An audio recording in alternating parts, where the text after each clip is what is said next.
പേര് കൃഷ്ണപ്രസാദ്. ഈ അമ്പലത്തിന്റെ തൊട്ട് തന്നെയാണ് എൻ്റെ വീട്. വിവാഹം കഴിയാണ്ട് കുറെ കാലമായിട്ടുണ്ടായിരുന്നതാണ്. ഇപ്പൊ ഈ അടുത്താണ്, ഒരു കൊല്ലം മുമ്പെയാണ് വിവാഹം കഴിഞ്ഞത്. മംഗല്യപൂജ കഴിച്ചിട്ടുണ്ടായിരുന്നു. അതിന്റെ ഒരു ഫലപ്രാപ്തിയായിട്ട് തന്നെയാണ് വിവാഹം കഴിഞ്ഞത്. നമസ്കാരം, സുധീഷ് ചെമ്പശ്ശേരിയാണ്. അപ്പൊ ഞാൻ ഇന്നിപ്പോ ഇവിടെ ഉള്ളത് പാലക്കാട് ജില്ലയിൽ തന്നെയാണ്. പാലക്കാട് ജില്ല ഞാൻ ഇപ്പൊ ഈ ഒരു റൂട്ട് തന്നെയാണ് ഇപ്പൊ ഇന്നലെ എടുത്തത് ഒരു വീഡിയോ. കാരാകുറിശി യാനാപുരം വിഷ്ണു ക്ഷേത്രം എന്ന് പറയും. ഒരു മനോഹരമായിട്ടുള്ള ഒരു വിഷ്ണു ക്ഷേത്രമാണ്. എന്റെ ബാക്ക് കാണുന്ന ദൃശ്യം കണ്ടാൽ നിങ്ങൾക്ക് മനസ്സിലാവും.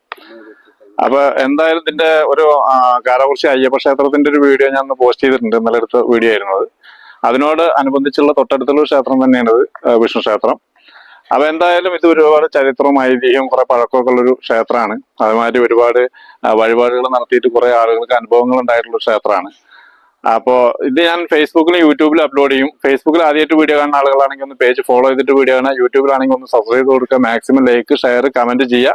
നമ്മുടെ ഈ ക്ഷേത്രങ്ങളൊക്കെ മറ്റുള്ള ആളുകളിലേക്കും മറ്റുള്ള ദേശങ്ങളിലേക്കും എത്തട്ടെ. അപ്പൊ ആരും ഷെയർ ചെയ്യാൻ മടി കാണിക്കരുത്. അപ്പൊ ഇതിന്റെ വഴിയും കാര്യങ്ങളും എല്ലാം ഇവര് കൃത്യമായിട്ട് ഇവിടേക്ക് എത്തിച്ചേരേണ്ട വഴികളൊക്കെ പറഞ്ഞു തരും. അപ്പൊ എല്ലാവരും മടി കൂടാതെ ഷെയർ ചെയ്യുക. ഓക്കെ.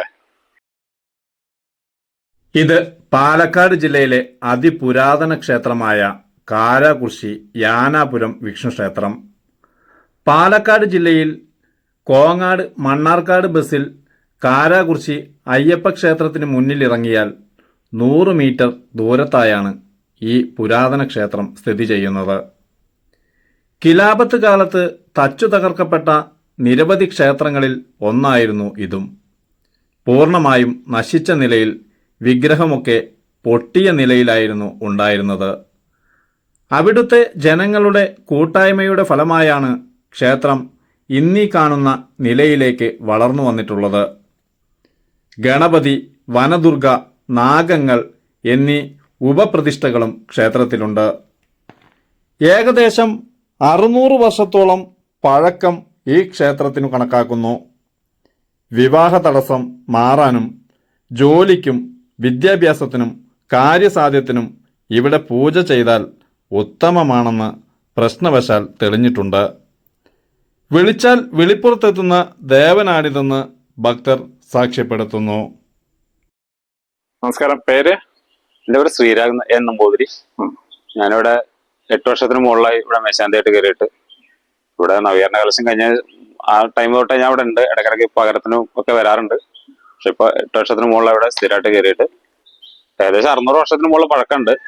ഇപ്പൊ 2002 പുനഃപ്രതിഷ്ഠ കഴിഞ്ഞ് നവീകരണ കലശം കഴിച്ചത്.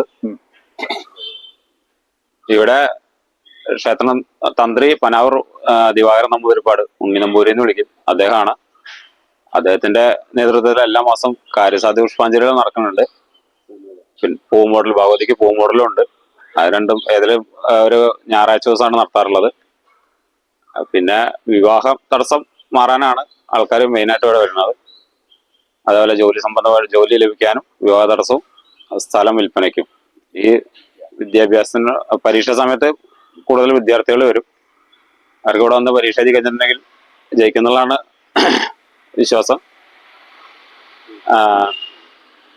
ഇവിടെ ആളുകൾ അങ്ങനെ അനുഭവങ്ങളൊക്കെ ഒന്ന് പറയാറുണ്ടല്ലേ, നടന്നതായിട്ട്? നടന്നിട്ട് വരാറുണ്ട്. ഇപ്പൊ ഒരുപാട് പേരെ കല്യാണങ്ങളൊക്കെ നടന്നിട്ടുണ്ട്. കല്യാണം വിവാഹ തടസ്സമായിട്ട് നിന്നവർ ഇവിടെ വന്ന് വഴിപാടുകളൊക്കെ ചെയ്തിട്ട് ഒരുപാട് പേരെ വിവാഹങ്ങൾ കഴിഞ്ഞിട്ടുണ്ട്. അതുപോലെ സ്ഥലം വിറ്റ് പോകണില്ല എന്ന് പറഞ്ഞ് കുറെ കാലമായിട്ട് വിൽക്കാണ്ടിരിക്കുന്ന ആൾക്കാരൊക്കെ വന്നിട്ട് പറഞ്ഞു കഴിഞ്ഞാൽ വഴിപാടൊക്കെ കഴിച്ചിട്ട് അവരെ സ്ഥലമൊക്കെ വിറ്റ് പോയിട്ടുണ്ട്. പിന്നെ ഉപദേവന്മാരായിട്ട് ഗണപതി ഉണ്ട്, വനദുർഗയുണ്ട്, നാഗങ്ങളുണ്ട്. നാഗങ്ങൾക്ക് വർഷത്തിൽ 2 തവണയുള്ളൂ. പ്രതിഷ്ഠാദനത്തിന്റെ അന്നും പിന്നെ ആയില്യത്തില് കന്നിമാസത്തിലെ ആയില്യം, ഈ 2 ടൈമിലേ ഉള്ള പൂജ. ഗണപതിക്ക് അപ്പം മൂടലുണ്ട്, ഭഗവതിക്ക് പൂമൂടൽ എല്ലാ മാസവും നടത്തി വരുന്നുണ്ട്. പിന്നെ കാർത്തിക വിളക്ക് വിശേഷമാണ്. പ്രധാന ആഘോഷം കാർത്തിക വിളക്കാണോ? ഭഗവതിക്കുള്ള പ്രധാന ആഘോഷം കാർത്തിക വിളക്കാണ്. അല്ല, മൊത്തത്തിൽ ഭഗവാന് ശ്രീജയന്തി, വിഷു, കുചേല ദിനം, പിന്നെ ധനുമാസത്തിലെ 30 ദിനം കുചേല ദിനം ആഘോഷിക്കുന്നുണ്ട്. പ്രതിഷ്ഠാദിനം, മിഥുനത്തിലെ പുണർദാണ് പ്രതിഷ്ഠാദിനം. ആഘോഷങ്ങളാണ് ഇവിടെ. ഉത്സവമായിട്ട് നടത്താൻ പറ്റില്ല, നമുക്ക് ആന കാര്യങ്ങളൊന്നും ഇവിടെ പറ്റില്ല. നരസിംഹത്തിന്റെ സാന്നിധ്യത്തിലുള്ള പ്രതിഷ്ഠയാണ്. കാരണം ആന കാര്യങ്ങളൊന്നും ഇവിടെ പറ്റാത്തതുകൊണ്ട് ഉത്സവമായിട്ടില്ല. ഈ വിശേഷ ദിവസങ്ങളാണ് ഇവിടെ ഉള്ളത്. ഉദയാസ്തമന പൂജയുണ്ട്. പിന്നെ കാര്യസാധ്യ പുഷ്പാഞ്ജലിക്കാണ് കൂടുതൽ ആൾക്കാർ വരുന്നത്. അതെല്ലാ മാസം ഒരു ഞായറാഴ്ചയാണ് നടത്താറുള്ളത്. അന്ന് തന്നെയാണ് പൂമുടൽ നടത്താറുള്ളത്. പിന്നെ തിരുവോണോട്ടുണ്ട്. എല്ലാ മാസത്തിലും ഭവന് തിരുവോണോട്ട് നടത്തുന്നുണ്ട്. എൻ്റെ പേര് രമേശ്.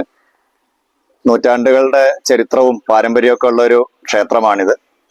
ഇവിടെയുള്ള വടകരക്കളം അവരാണ് ഇതിന്റെ ഊരാളന്മാരായിട്ട് ഉള്ളത്. 2 ക്ഷേത്രങ്ങളാണ് ഇവിടെ, അയ്യപ്പൻകാവും യാനാപുരവും.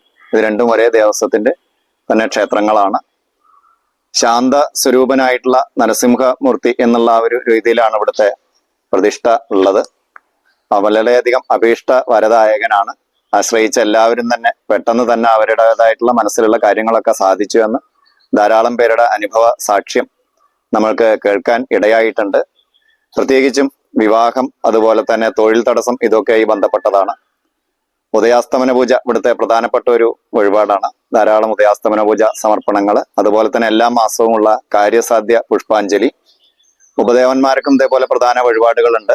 ഗണപതിക്ക് അപ്പം മൂടല്, അതുപോലെ തന്നെ ഭഗവതിക്ക് പൂമൂടലൊക്കെ ധാരാളം പേര് കഴിച്ചിട്ട് സമർപ്പണമായിട്ട് ചെയ്തിട്ട് അതിനുള്ള അനുഭവങ്ങളൊക്കെ ധാരാളം കേട്ടിട്ടുണ്ട്. അങ്ങനെ എല്ലാവരും കൂടുതൽ ആളുകൾ ഇവിടേക്ക് എത്തിച്ചേർന്നുകൊണ്ടിരിക്കുന്ന ഒരു ക്ഷേത്രം കൂടിയാണത്. സമിതിയായിട്ട് ഇവിടുത്തെ കാര്യങ്ങളൊക്കെ നോക്കുന്നതിനായിട്ട് ഒരു വികസന സമിതി ഉണ്ട്. ഉത്സവാദി കാര്യങ്ങളൊക്കെ വികസന സമിതിയുടെ നേതൃത്വത്തിലാണ് നടത്തപ്പെടുന്നത്. മാതൃസമിതി ഉണ്ട്.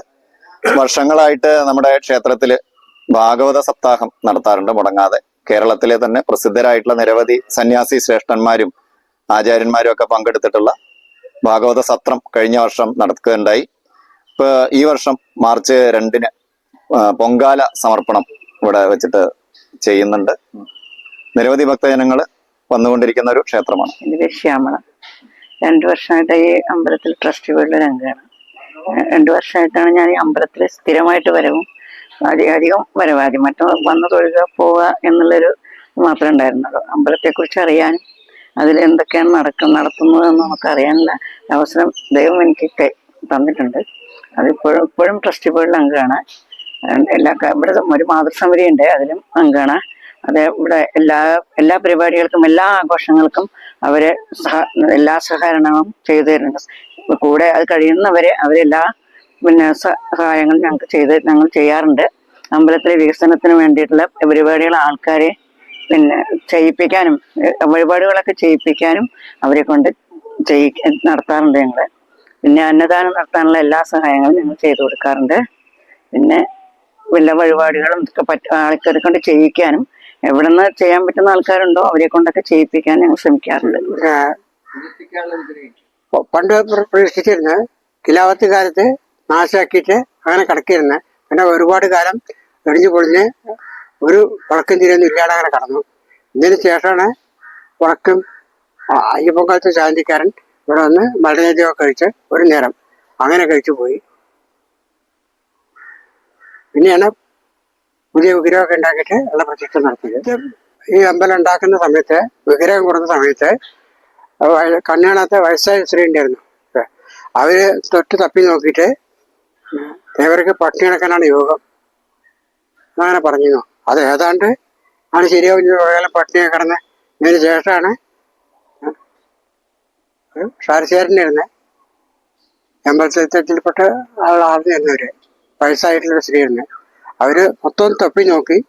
എന്നിട്ട് ദേവർക്ക് പട്ടിണി കിടക്കാനുള്ള യോഗം ഉണ്ട് എന്നാൽ അവരോട് ദേഷ്യപ്പെട്ട് അവരെ പറഞ്ഞയച്ചു. പക്ഷെ ഏതാണ്ട് അങ്ങനെ ആയി. എൻ്റെ പേര് KD കൃഷ്ണദാസൻ. ഞാനിവിടുത്തെ കിഴക്കാരനാണ്.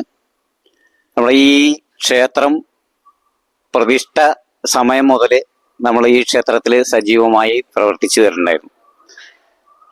പിന്നെ ഈ ക്ഷേത്രത്തിലെ ഒരുപാട് അനുഭവകഥകൾ ജനങ്ങൾ പറയുന്നുണ്ട്. ഇവിടെ വന്ന് തൊഴുതതിന് ശേഷം ഒരുപാട് അനുഭവങ്ങൾ ജനങ്ങൾ പറയുന്നുണ്ട്. അതിന്റെ തുടർച്ചയായിട്ട് ഇപ്പോഴും ആളുകൾ വന്നുകൊണ്ടിരിക്കുന്നുണ്ട്.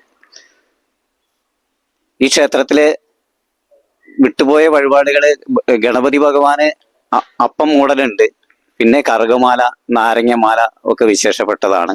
അതുപോലെ എല്ലാം പെട്ട് വെള്ളിയാഴ്ചയും ഒറ്റപ്പം നിവേദ്യമുണ്ട്. ഭഗവതിക്ക് അതുപോലെ പൂമൂടല് എല്ലാ മാസവും നടന്നു വരുന്നുണ്ട്. ഭഗവാന് അതുപോലെ കാര്യസാധ്യ പുഷ്പാഞ്ജലി എല്ലാ മാസവും തന്ത്രിയുടെ കാർമ്മികത്വത്തിൽ നടന്നു വരുന്നുണ്ട്. പിന്നെ ഈ ക്ഷേത്രം നിലനിന്ന് പോണത് ഈ ജനങ്ങളുടെ ഭക്തജനങ്ങളുടെ അകമഴിഞ്ഞ സഹായ സഹകരണങ്ങൾ ഒന്നുകൊണ്ട് മാത്രമാണ്. പിന്നെ ദേവസ്വം സഹായങ്ങളൊക്കെ വല്ലപ്പോഴൊക്കെ കിട്ടലുണ്ട്. പക്ഷെ ജനങ്ങളുടെ നന്മ നിറഞ്ഞ ആ ഒരു മനസ്സുകൊണ്ട് മാത്രമാണ് ഈ ക്ഷേത്രം നിലനിന്ന് പോകുന്നത്. ഇവിടെ ഈ ക്ഷേത്രം ജീർണാവസ്ഥയിലിരിക്കുന്ന അവസ്ഥയില് കുറച്ച് ആളുകള് മുൻനിരയിൽ നിന്നിട്ട് ദിവസം വിളക്ക് വെക്കലും ആഴ്ചയിൽ നാമജപമൊക്കെ നടത്തി വരുന്നുണ്ട്. അവരൊന്നും പലരും ഇന്ന് നമ്മളോടൊപ്പം ഇല്ല. കുറെ പേരൊക്കെ ഉണ്ട്. അവരുടെ ആത്മാർത്ഥമായ ഒരു പരിശ്രമം ഈ പുനഃപ്രതിഷ്ഠയ്ക്ക് വഴിതെളിച്ചിട്ടുണ്ട്. പിന്നെ അന്ന് ട്രസ്റ്റി ബോർഡ് ചെയർമാനായിരുന്ന രാമമാഷ്, ദിവാകരേട്ടൻ ഒക്കെ എല്ലാവരും മുൻകൈ എടുത്തുകൊണ്ട് ഒരു പ്രശ്നചിന്ത നടത്തി അതിന്റെ ഫലമായി ഇങ്ങനെ ഇവിടെ ഒരു പുനഃപ്രതിഷ്ഠ നടത്തണം എന്നുള്ള ചിന്തയിലേക്ക് എത്തി. അതിനും നാട്ടുകാർ വിഗ്രഹങ്ങൾ തരുവാനും മറ്റുള്ള സൗകര്യങ്ങൾക്കൊക്കെ അന്നും കഴിയാവുന്ന സഹായങ്ങൾ ചെയ്തു തന്നിട്ടുണ്ട്. അതുപോലെ ഇവിടെ സാധനങ്ങൾ അന്നത്തെ കാലത്ത് ബാലേന്ദ്രൻ മാഷ് പറഞ്ഞിട്ട് എലുമ്പലാശ്ശേരിയുടെ ആളുണ്ടായിരുന്നു. അദ്ദേഹം ചെലവ് ചുരുക്കാൻ വേണ്ടിയിട്ട് ഈ സാധനങ്ങളൊക്കെ നാട്ടിൽ നിന്ന് ശേഖരിക്കുന്നതിന് വേണ്ടി ഞങ്ങളെ പോലുള്ള കുറച്ച് ആളുകളെ അതിന്റെ പിന്നാലെ നടത്തി പ്ലാപ്പറ്റ അങ്ങനെ ഒരുപാട് പ്രദേശങ്ങളിൽ ഓടി നടന്ന് സാധനങ്ങളൊക്കെ സ്വരൂപിച്ചുകൊണ്ടാണ് പൂജാ സാധനങ്ങളൊക്കെ മുഴുവൻ കാശ് കൊടുത്ത് വാങ്ങിക്കേണ്ട പറഞ്ഞിട്ട് അങ്ങനെ ഒരുപാട് ആളുകളുടെ പ്രയത്നം ഈ ഒരു പുനഃപ്രതിഷ്ഠാ സമയത്ത് ഉണ്ടായിട്ടുണ്ടായിരുന്നു. പിന്നെ ഇപ്പൊ 2022 പിന്നെ അതുപോലെ ഒരു പ്രതിഷ്ഠാ ചടങ്ങ് നടന്നത്. അതും വിപുലമായി തന്നെ നടന്നു. നാട്ടുകാരുടെ എല്ലാവരുടെയും അകമഴിഞ്ഞ സഹായ സഹകരണങ്ങൾ ഉണ്ടായിരുന്നു. ഇവിടെ രാവിലെ വൈകുന്നേരത്തെ ക്ഷേത്രം തുറക്കുമോ? രാവിലെ 6 മണിക്ക് തുറക്കും, 9:30 മണി വരെ ഉണ്ട്. വൈകിട്ടും 5:30 തുറക്കും, 7 മണി വരെ ഉണ്ടാവും. ഇവിടേക്ക് വരേണ്ട വഴി ഒന്നാണ്. ഇവിടുത്തെ വഴി പൊന്നങ്കോട് ജംഗ്ഷനിൽ നിന്ന് കൂട്ടിലേക്കാട് റൂട്ടിലേക്കുള്ള നിരഞ്ജൻ റോഡില് ഇവിടെ കാരാകുർശി അയ്യപ്പൻകാവ് ജംഗ്ഷൻ എന്ന് പറഞ്ഞാൽ ഇറങ്ങാം. അതുപോലെ കോങ്ങാട് നിന്നും മണ്ണാർക്കാട്ടേക്ക് ടിപ്പു സുൽത്താൻ റോഡ് വഴി പോകുമ്പോൾ കാരാകുർശി അയ്യപ്പൻകാവ് ജംഗ്ഷൻ എന്നാണ്. ഈ 2 ജംഗ്ഷനും, മേലെ ജംഗ്ഷനും താഴത്തെ ജംഗ്ഷനും അയ്യപ്പൻകാവ് ജംഗ്ഷൻ എന്നാണ് അറിയപ്പെടുക. പൊന്നങ്കോട്ട് നിന്ന് ഏകദേശം ഒരു 6 കിലോമീറ്റർ ഉണ്ട്.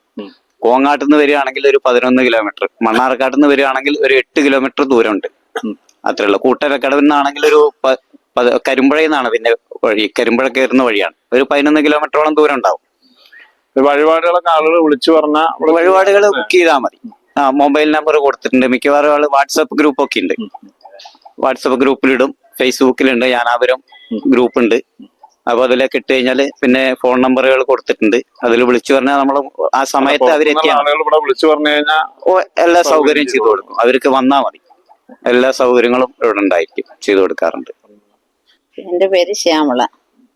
ഇവിടെ അടുത്താണ് വീട്, അമ്പലത്തിൻ്റെ ഉമ്മർത്താണ്. പിന്നെ ഇവിടെ ആദ്യകാലത്ത് പൂജയൊന്നും ഇല്ലാതെ ആ വിഗ്രഹത്തിന്റെ കാലൊക്കെ പൊട്ടി തലകീഴായി കിടന്നിരുന്ന അതിന് മകനാണ് വന്ന് എടുത്ത് വെച്ച് നേരെ വെച്ച് അങ്ങനെ കുളത്തിൽ പോയി വന്ന് വിളക്ക് വെക്കാൻ തുടങ്ങി. നാരായണ പൊതുവാള് പറഞ്ഞിട്ടൊരു ഉണ്ടായിരുന്നു, അദ്ദേഹം വെച്ചുപോയി. അദ്ദേഹം പറഞ്ഞിട്ടാണ് വിളക്ക് വെക്കാൻ തുടങ്ങിയത്. ഇവിടെ എന്ന് വിളക്ക് വെക്കാൻ തുടങ്ങണോ തിരുമേനി വന്നിട്ട് അതുവരെ വെക്കാൻ പറഞ്ഞു. അങ്ങനെ തുടങ്ങിയിട്ട് പിന്നെ ഒരു പ്രാവശ്യം ദേവപ്രശ്നം വെച്ചു ഇവിടെ. അപ്പൊ ആ സമയത്ത് പിന്നെ ഞങ്ങൾ ഭാഗവതം വായിച്ചിരുന്നു ഇവിടെ കുറച്ച് ആൾക്കാർ കൂടിയിട്ട്. അവര് പറഞ്ഞു ഈ ഭാഗവതം വായിച്ച് എന്ന് അവസാനിക്കുന്നു അന്ന് ഇവിടെ പണി തുടങ്ങും പറഞ്ഞു. അത് പറഞ്ഞ അതേപോലെ തന്നെ അന്ന് ഇവിടെ പണി തുടങ്ങി, അമ്പലത്തിന്റെ പണി തുടങ്ങി. ഇന്ന് ഈ നിലയിലെത്തിക്കൂടി. പിന്നെ വിളക്കാവ എണ്ണി ഒരു 5 ചന്ദനത്തിരി ഒരു വിളക്ക എണ്ണി അത് ഇപ്പോഴും ഇവിടെ കൊണ്ടുവരുന്നുണ്ട് എല്ലാ വ്യാഴാഴ്ച. കൊടുന്നിട്ടില്ലെങ്കിൽ അതിന്റെ എന്തെങ്കിലും ഒരു അനർത്ഥം കാണും, എന്നല്ലെങ്കിൽ വീട്ടിലൊരു കലാപം അല്ലെങ്കിൽ എന്തെങ്കിലും ഒരു മുറി എന്തെങ്കിലും ഒന്ന് കാണും ഓർമ്മപ്പെടുത്താൻ. എന്തെങ്കിലും അനുഭവങ്ങളൊക്കെ ഉള്ളതെന്ന് പറയാൻ പറ്റും നമുക്ക്? അനുഭവങ്ങൾ ഉണ്ടായിട്ടുണ്ട്. ഇപ്പൊ അടുത്ത കാലത്തും കൂടി മകനെ ജോലിയിലെ ഒരു ഇഷ്യൂ ആയിട്ട് ശയന പ്രദക്ഷിണം പ്രാർത്ഥിച്ചു. എന്നിട്ട് അത് ശരിയായി, അത് നടത്തി. പിന്നെ സഹസ്രനാമം ചൊല്ലുക അതൊക്കെ ചെയ്യാറുണ്ട്. പിന്നെ ചെറിയ മകൻ സൗദിയിലാണ്. അവന് അവിടെ പോയിട്ട് ഒരു പ്രാവശ്യം ജോലിന്ന് ശരിയാവേണ്ട റൂമിൽ അടച്ചിരിക്കുകയൊക്കെ ചെയ്തു. ഇന്ന് കാര്യസാധ്യ പുഷ്പാഞ്ജലി കഴിക്കാൻ പറഞ്ഞു തന്ത്രി. അങ്ങനെ അത് കഴിച്ച അത് ശരിയായി. അതിപ്പോഴും കഴിക്കുന്നുണ്ട്, മുടക്കിയിട്ടില്ല. അത് ഒരുപാട് ആൾക്കാർക്ക് അങ്ങനെ അനുഭവം ഉണ്ട്, കാര്യസാധ്യ പുഷ്പാഞ്ജലി കഴിക്കല്. പിന്നെ മംഗല്യ പൂജയൊക്കെ നടത്താറുണ്ട്. അതൊക്കെ കുറെ ആൾക്കാർക്ക് ശരിയായിട്ടൊക്കെ ഇവിടെ വന്നിട്ടുണ്ട്. ഞാൻ 2006 മുതൽ 2020 വരെ 13 വർഷക്കാലം ഈ അമ്പലത്തിന്റെ 2 അമ്പലത്തിന്റെയും ചെയർമാനായി പ്രവർത്തിച്ചു. ഭഗവാന്റെ അനുഗ്രഹം കൊണ്ട് ഇവിടെ ചുറ്റമ്പലം, ഓഫീസ്, അവിടെ ഊട്ടുവര, പിന്നെ അവിടെ നവീകരണ കർഷണം നടത്താൻ സാധിച്ചു. ഭക്തജനങ്ങളുടെയും മലബാർ ദേവസ്ഥന്റെയും സഹായ സഹകരണങ്ങൾ കൊണ്ട് മാത്രമാണ് അങ്ങനെ സാധിച്ചത്. വിളിച്ചാൽ വിളിപ്പുറത്തുണ്ടാവുന്ന 2 ദേവന്മാരുടെ അനുഗ്രഹം എപ്പോഴും ഈ ഭക്തജനങ്ങൾക്കും എനിക്കും ഉണ്ടായിട്ടുണ്ട്. എല്ലാവിധ ഐശ്വര്യവും അദ്ദേഹത്തിന്റെ ഭഗവാന്റെ അനുഗ്രഹത്താൽ നടന്നു പോകുന്നു. 13 വർഷക്കാലം ഈ ദേവസ്ഥത്തിന്റെ ചെയർമാനായിരിക്കാനുള്ള ഒരു സൗഭാഗ്യം കൂടി എനിക്ക് കിട്ടിയിട്ടുണ്ട്. അത് എടുത്തു പറയാവുന്നതാണ്. ഇത്രയും കാലം ആർക്കും അതിന് സാധിച്ചിട്ടില്ല. എങ്ങനെയായാലും ആ ഭഗവാന്റെ പാദങ്ങളിൽ സാഷ്ടാംഗം നമസ്കരിക്കുകയാണ്. ഇതിന്റെയൊക്കെ പ്രചോദനമായിട്ട് നമ്മുടെ അനശ്വരനായ സരസ്വതി ജ്ഞാനാനന്ദ സരസ്വതി സ്വാമികളാണ്. എൻ്റെ പേര് രാജൻ. ഞാൻ ഈ അമ്പലത്തിന്റെ പണി തുടങ്ങിയ മുതൽക്ക് തന്നെ നമുക്ക് കഴിയാവുന്നതെല്ലാം ചെയ്യുന്നുണ്ട്. തെരശ്ശിൽ കുടുംബത്തിൽപ്പെട്ടാണ്. അവരുടെ വകയായിട്ടാണുള്ള ആ ഭഗവതി ക്ഷേത്രം പണിതിട്ടുള്ളത്. അങ്ങനെ ഇപ്പോൾ ട്രസ്റ്റി ബോർഡിൽ അംഗമാണ്. പറ്റാവുന്നതെല്ലാം ചെയ്ത് ഇതാക്കുന്നുണ്ട്. എല്ലാ പരിപാടികളും പങ്കെടുത്ത് അതിന്റെ ഉന്നമനത്തിന് വേണ്ടിയിട്ട് പ്രവർത്തിക്കുന്നുണ്ട്. നമ്മുടെ ജ്ഞാനാകത്ത് വിഷ്ണു അപ്പൻ വിളിച്ച വിളിപ്പുറത്താണ്. എന്തൊരു കാര്യം ആഗ്രഹിച്ചാലും അത് സാധിപ്പിച്ചു തരും. എൻ്റെ മകൾക്ക് വേണ്ടി ഞാനൊരു കാര്യം പ്രാർത്ഥിച്ചു, അത് അവൾക്ക് ജോലി കിട്ടി. അപ്പം നമ്മള് ആരും എന്തും മനസ്സറിഞ്ഞ് വിളിച്ചു കഴിഞ്ഞാൽ ജ്ഞാനാകത്തപ്പൻ കാത്തുരക്ഷിക്കുന്നുണ്ട്. കൃഷ്ണപ്രസാദ്. ഈ അമ്പലത്തിന്റെ തൊട്ട് തന്നെയാണ് എൻ്റെ വീട്. വിവാഹം കഴിയാണ്ട് കുറെ കാലമായിട്ടുണ്ടായിരുന്നതാണ്. ഇപ്പൊ ഈ അടുത്താണ്, ഒരു കൊല്ലം മുമ്പെയാണ് വിവാഹം കഴിഞ്ഞത്. മംഗല്യപൂജ കഴിച്ചിട്ടുണ്ടായിരുന്നു. അതിന്റെ ഒരു ഫലപ്രാപ്തിയായിട്ട് തന്നെയാണ് വിവാഹം കഴിഞ്ഞത്. അതാണ് ഏറ്റവും എടുത്തു പറയേണ്ട ഒരു കാര്യം. അതിനേക്കാൾ ഉപരി നമ്മൾ ഇവിടെ ഇരിക്കുന്നതിന് ഏറ്റവും വലിയൊരു ഇതാണ്, ശക്തിയാണ്. ആ ശക്തിയുടെ ഗുണം കൊണ്ടാണ് നമ്മളിവിടെ ഇരിക്കുന്നത്. അതിൽ തർക്കമില്ലാത്ത കാര്യമാണ്. എന്നും വരുമോ ക്ഷേത്രത്തില്? അങ്ങനെ എന്നും വരവൊന്നുമില്ല. ആഴ്ചയിൽ ഒരു ദിവസമൊക്കെ തന്നെയാണ് വരാറുള്ളൂ. എന്താ ജോലി? എന്താ? ഞാൻ മെഡിക്കൽ റെപ്രസെന്റേറ്റീവ് ആണ്. നമസ്കാരം, എൻ്റെ പേര് ദിവാകരൻ. ഒരു കാലത്തെ ഈ ക്ഷേത്രത്തിൽ ചെയർമാനായിരുന്നു.